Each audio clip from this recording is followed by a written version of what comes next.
ఆంధ్రప్రదేశ్లోని చిత్తూరు జిల్లాలో ఒక చిన్న గ్రామంలో నీతి, నమ్మకం, సత్యానికి నిలయమైన దేవస్థానం ఉంది. ఇది శ్రీ వరసిద్ధి వినాయక స్వామి దేవస్థానం, కాణిపాకం.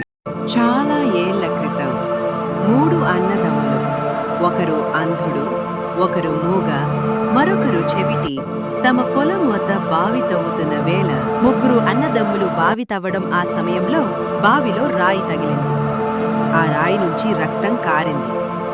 మట్టి తడుస్తోంది. ముగ్గురులో ఆశ్చర్యం. ఆ రక్తంతోనే వారికి దివ్య గుణాలు కలిగినవి. అంధుడికి చూపు, చెవిటికి వినికిడి, మూగకు మాట వచ్చింది. అక్కడి నుంచి భూమిలోంచి తాను పుట్టినవారిగా వెలసినాడు శ్రీ వినాయకుడు. ఇతడు తాను సృష్టించిన స్వయంభూమూర్తి.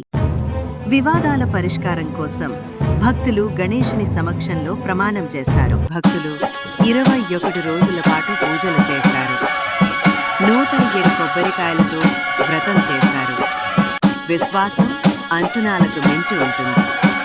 కాణిపాకం ఇది కేవలం ఆలయం కాదు, ఇది సత్యాన్ని నిలబెట్టే స్థలం. ఇది గణేశుని జీవశక్తి.